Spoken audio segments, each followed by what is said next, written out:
So that's kind of the portion on scope. So let's start getting into the panel over here on this side and what all these functions do in here. I'm going to close that there. Over in the Lumetri panel, you have these basic categories. You got basic correction, creative, curves, colors, wheels, and match, HSL secondary, and vignette. Let's go over each one of these. First of all, basic correction. I'm going to select that, and that expands this menu here. And under that, you've got your input LUTs, white balance, and tone, and at the bottom, you got saturation. So you've got all those different categories within the basic correction. Input LUT is if you're using a specific camera.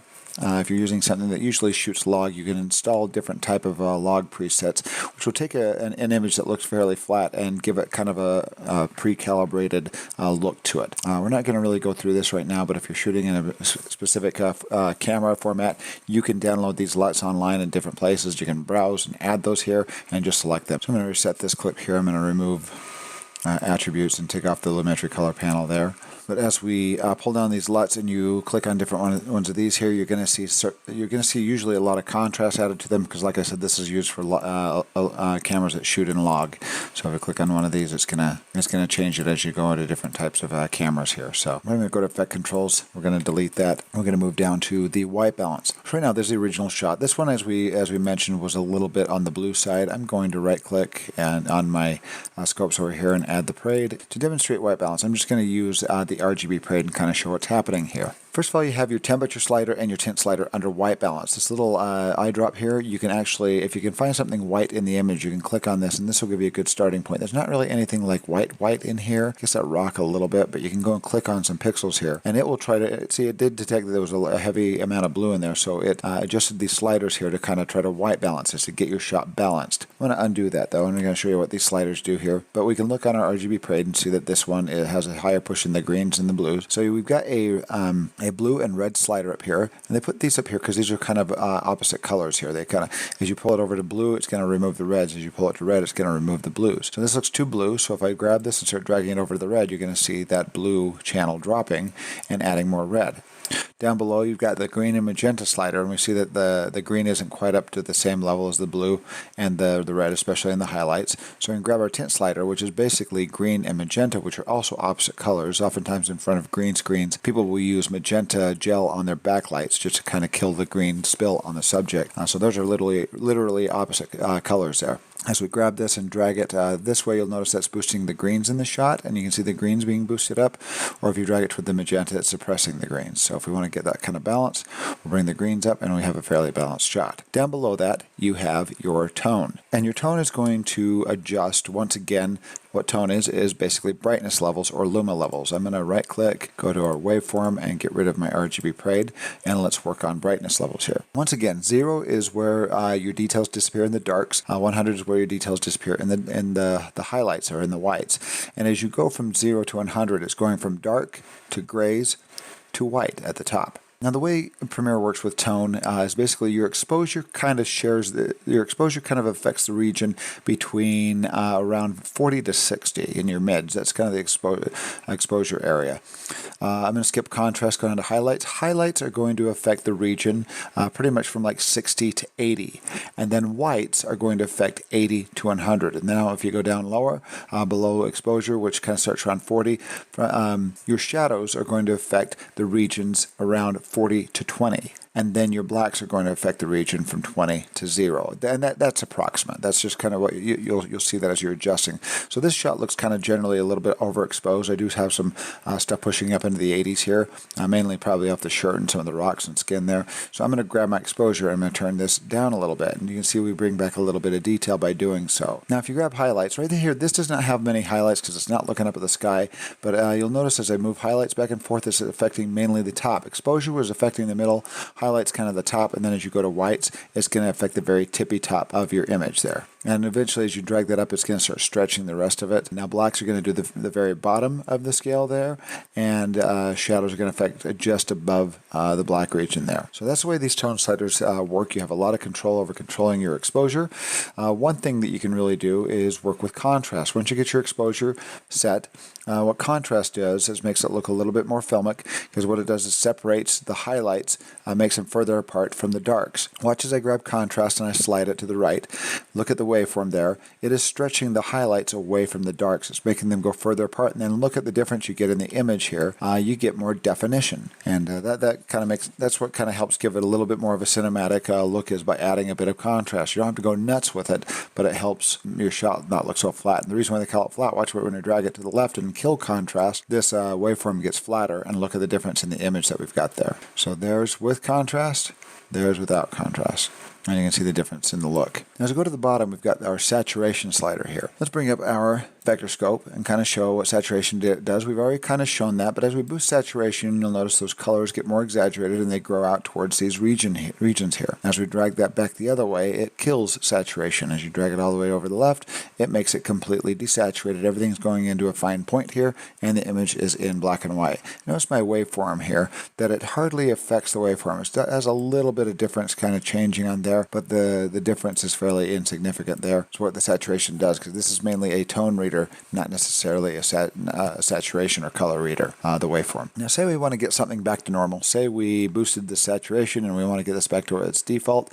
All you have to do is go over this dot and you double click, and it resets this value back to normal. And you can do that to any of these here on your contrast, double click, and it will reset these individual parameters back to their original defaults. You can also do that by going up to this little reset effect, and this will reset the entire panel. And now everything, I clicked on that, now everything in this Lumetri panel has reset back to 0. Everything's the way it was when it started, and that's basically how that works. So let's close our basic correction and we'll go to creative. I kind of wish that they would put this one as the very last feature on here, because this is usually what people do as the last step of color grading, is you'll give your shot a special look. Now these are already pre-created color correction presets that they've installed into Premiere. If you pull down and look, it has different types of camera looks, different types of contrast looks, a whole bunch of different features you can choose here, and you can even find some online, and you can download them, and you can hit browse and install them into your Premiere Pro as well. If you want to see some of these, all you have to do is choose these arrows. This whole list right here, what the arrows do is as you click on them, it's going to toggle through this through these looks that are in this list here from beginning to end. So let's hit the arrow left, and it's going to show what these different looks look like. I'm going to tilt it over this so we have a bigger screen you can kind of see. So let's arrow through this and find one that we like. We haven't corrected this shot yet, so it's still looking a little too bluish, but say we find something that we really like maybe that look. All you have to do is click on it, and it adds that look to your image. And if you don't like how strong that comes in, you can grab the intensity and slide it down. So let's reset that. Everything's back to normal. Also down under the creative tab is adjustments. You'll have the faded film look. And the faded film look here, what we've got is, this basically is a contrast killer. It tries to make it look kind of like old faded film. As you drag it over to the right, you'll get kind of this faded film look. Another thing they have is sharpen. Sharpen will sharpen your pixels. Usually this is helpful if you just sharpen it just a little bit, just to make the edges of your pixels a little sharpened. Just makes it look a little bit more crisp. Then we move down and we've got vibrant. What vibrant does is it basically changes the lower saturated colors with less effect on the higher saturation colors. So it kind of maintains a higher saturation. So if you grab your saturation and drag it up, it's boosting all the saturation of everything up. But say you already have part of the image, like right here, you have some of the blues that's already saturated. It grabs the lower level saturation colors and boosts them up instead of boosting the ones that are already high. So it's kind of a little bit more, gives you a little bit more control over the saturation tool, because the saturation actually just boosts everything in the entire shot, and you can kind of see that on our vector scope over there. And watch what happens when we do vibrance here. As we drag it up, notice it's kind of boosting just the lower end here and leaving the higher end alone. Then you have also some basic adjustments, and these adjustments are really there for adjusting the LUT that you installed. And down here you have shadow tint and highlight tint. Usually people try to kind of pull out some of the blues out of the darks and the highlights, and you might do that by grabbing one of these sliders here and just dragging it up toward the reds, which just affects mainly the shadows, and we're coming up here and doing it to the highlights. Or you might even want to add blue to the highlights and pull out the blues in the darks, and it's just another tool that you have, which is affecting your look that you've added. Then you have the tint balance to change the color of the tint of your shot there, to kind of cool it off or to warm it up as well. And that's just more adjustments for the lookup table for the LUT or the look that you've added to your clip. I'm going to close that, get rid of the Lumetri look on that, and go down to the next one. Curves. This is where you have a lot of power. And with the curves, what you've got here is you start off with this box, and you've got this line right here. This is where you have a lot of specific control over the tone of your shot, or over a very specific color channel as well. You can do it for the overall tone, and that's what these little nodes up here stand for. The white is your overall tone. That's why it's white. It just basically represents the brightness level. Then if you click on the red, now you're going to be changing specifically just the tone in the red channels. And then if you hit green, it'll affect just the tone in the green channels, and the blue, the tone in the blue channels as well, whatever one you select. So I'm going to select this first one, the white here. And the way this works, let me bring up our waveform scope. Get rid of our vector scope here and look at our waveform, because those are affecting tone, since we're going to be working mainly with tone here. Now you've got two nodes. You have a node down here at the bottom left-hand corner, and you have a node up here in the top right-hand corner. The reason why they call this a curve is because you can add nodes, and it will change your tone based on a curve. So what we've got down here in the bottom left-hand corner, this is what I call, this is kind of what you would call your darks manipulating node down here. This affects your darks, and this affects your highlights right here, this node up here. And everything in between goes from dark all the way on up to your highlights. So down here is in the middle portion is your mids, or your grays.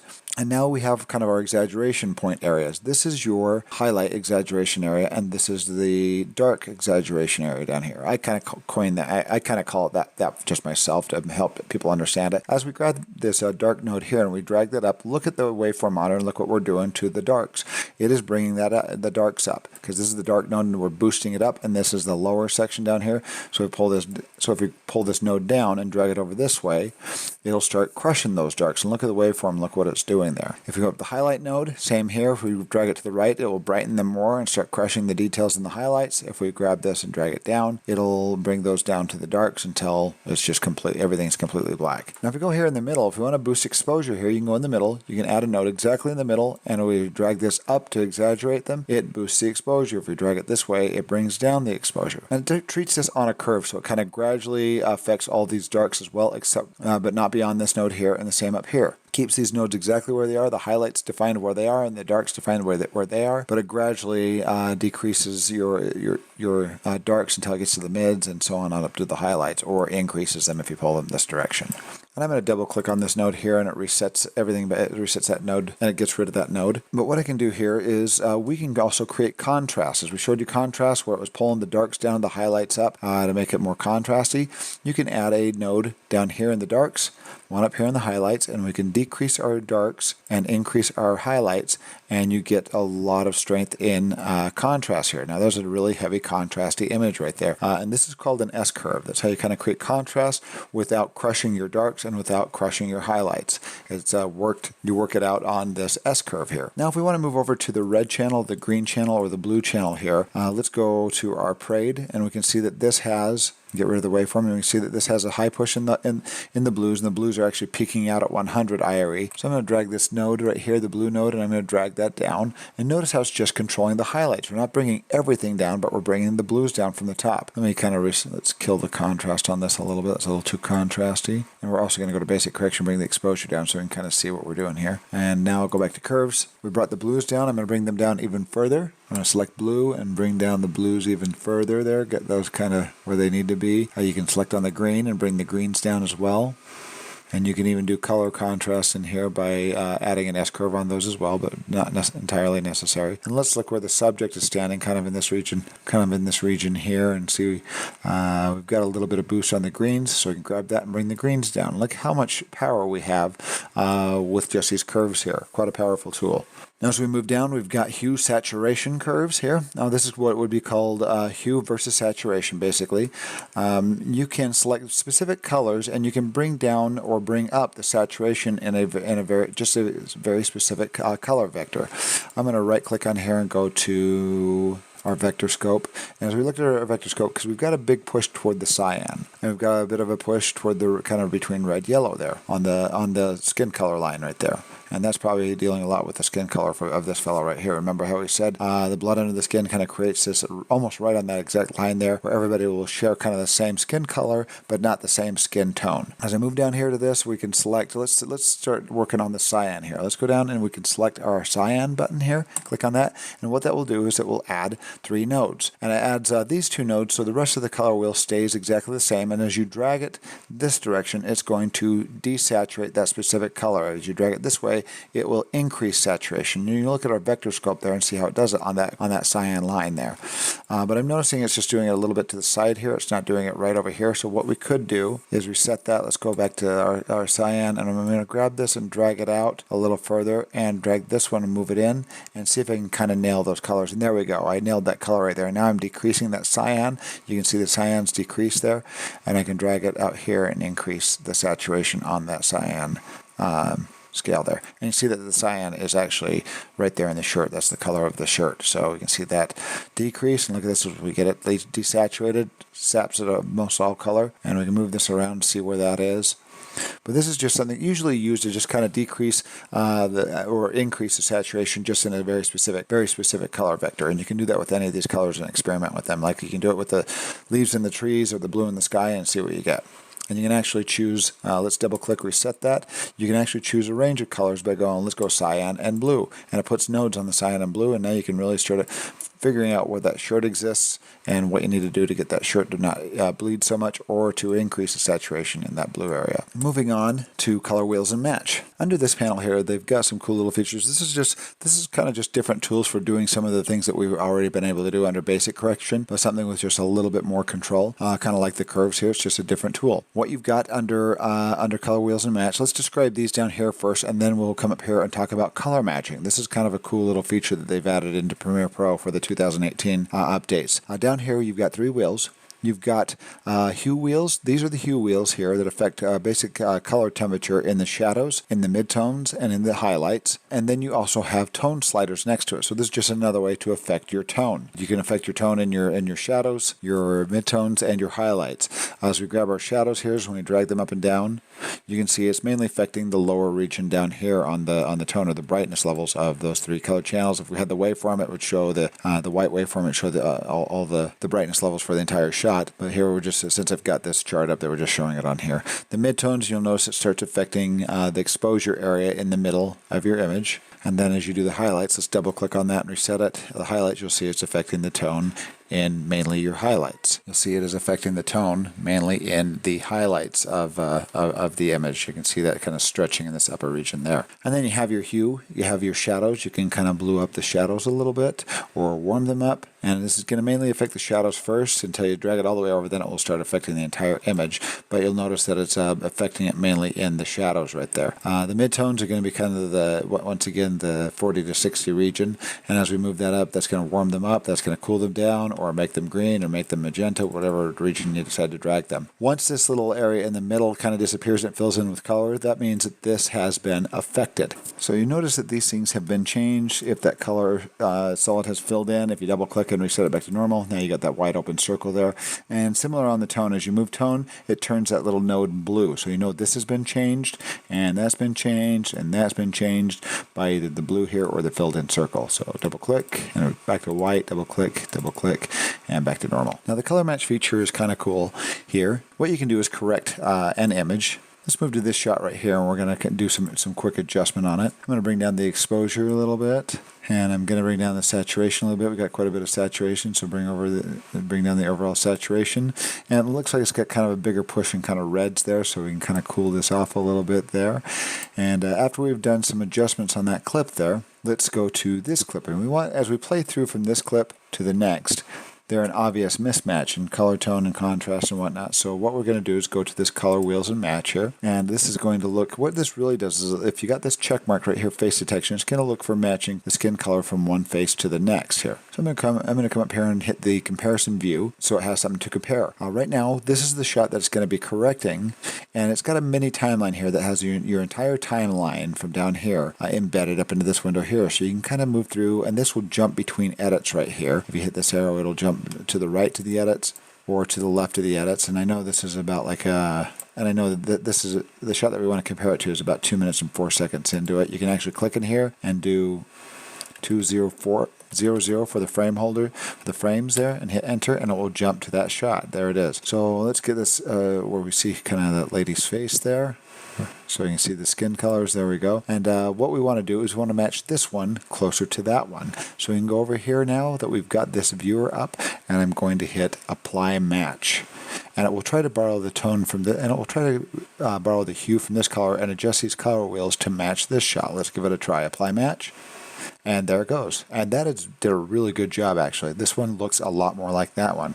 And now you can actually do the fine-tuning and tweaking here if you wish, but that is a really good point to start from. And what you've got here with this comparison view, if you move over to your window here, you've got the side-by-side view. You have a vertical split, which splits it right down the middle there. And right there, the split doesn't work because these need to be kind of rearranged. So you can go over here and swap them. And there we go. And now you can compare them to see if they look close. And now I can see she's a little bit brighter than he is, so I can go and fix exposure. But you've also got a horizontal reference as well, so just depending on the type of shot, and then you can swap this as well. So it's got those three different viewers and then the swap sides there.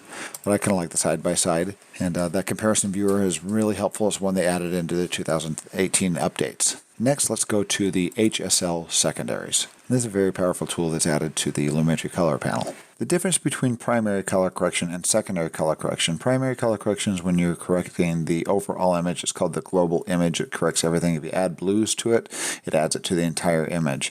Or if you do anything else to it, it does it to the entire image. What the secondary does is it will just correct a certain portion of your image based on these three things right here.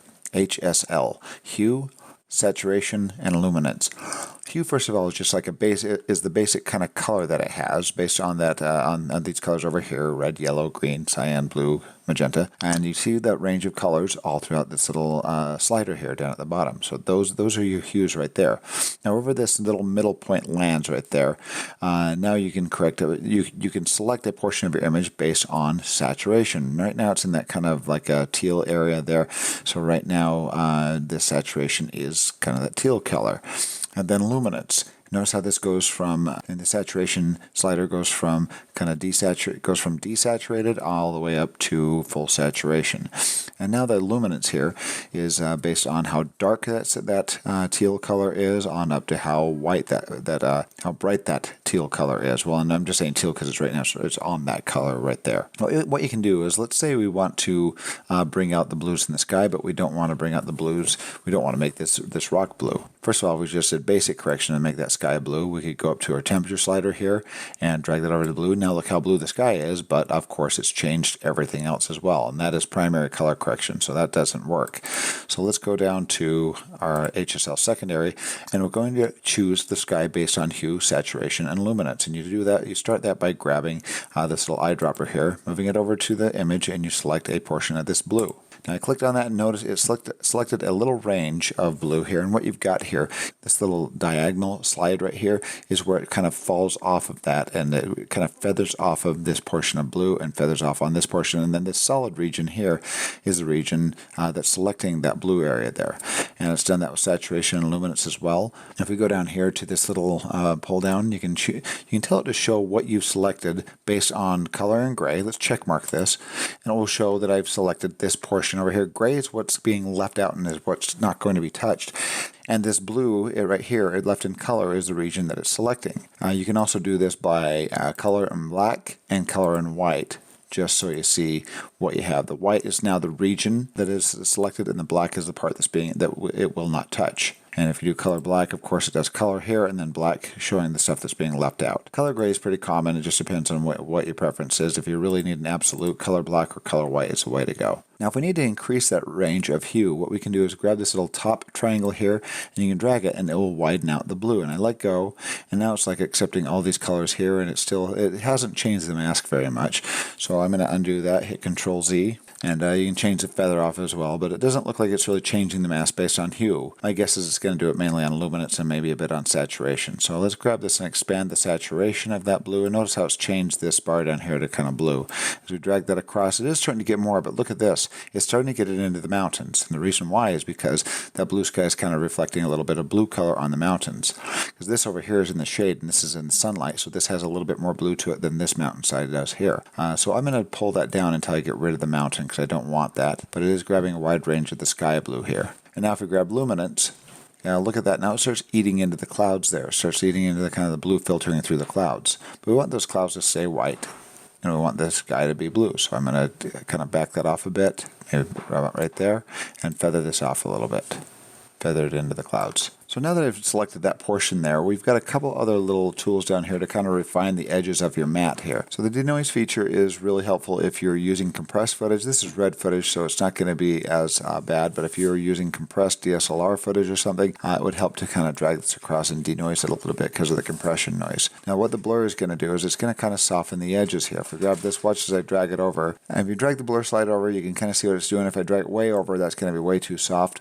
But if you back that off a little bit, usually you just pull it over just a little bit, just to slightly soften the edge so it's just not so hard-edged. I'll drag it over maybe about right there. Now you can mark this. And now you have your correction features down here that work with the that works with just that mask right there, with this mask that we've selected right there. So as we grab this wheel here, this is a hue wheel. We can grab this and we can start dragging it over to the blue. And now look at the sky. What happens to the sky as I drag that over?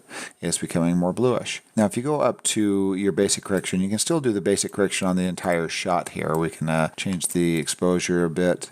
We can add some contrast to this image. We can we can warm up the shot a little bit as well if we want to warm that up. And that doesn't really affect necessarily this secondary down here. The secondary, let's check mark that and see if the mask still looks the same. See, and it looks fairly the same. It did affect it up here a little bit, so it does kind of do this downstream effect. So I'd suggest doing your basic correction before you do your secondary, but it's still doing a pretty good job there. We can change the luminance there and grab more, and there we go. But yeah, this is a really cool feature where we can bring out the blues in the sky or the greens in the leaves, or even desaturate something that we don't want in the shot. And we can go down here and we mess with all these sliders you recognize from a previous basic correction tab. That you can now have a temperature slider and a tint slider, contrast slider, sharpen and saturation. You also have a luminance slider right here, and if you want to, you can even click the three-wheel shadows, midtones, and highlights function here.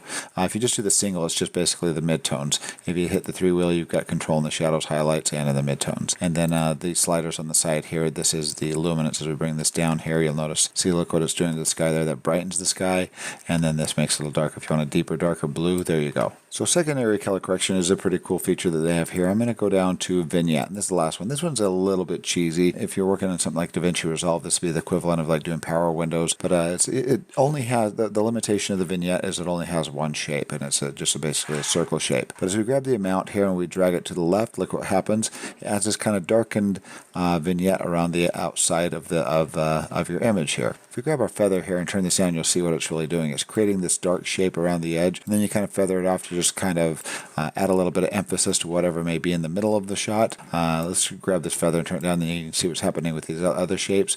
Midpoint changes where you want how large you want the circle to be, and roundness changes from oval to circle, and so on, depending on what aspect ratio you're working with. So if you feather that off a little bit and make it just kind of subtle, usually vignettes are just kind of used in a subtle manner, but if we check mark this here, you can kind of see the before and after. It adds a little bit of kind of highlight to this section, makes it look like the lighting's kind of different here. And sometimes on moving shots, you can really notice a vignette, and if you're on a static shot, you don't notice it as much. So there's before and after. And one other thing you've got here is with the vignette, if you take the amount down to minus, it does the dark. If you take it up to the plus, it does a highlight, almost kind of like a dreamy sort of look there. So let me undo that. And those are the features that they have. That's how to use the features inside the Lumetri color panel. So what I want to do next is kind of move into the process of color grading an actual project. So let's open up a project, and we're going to show you how that in the next step here.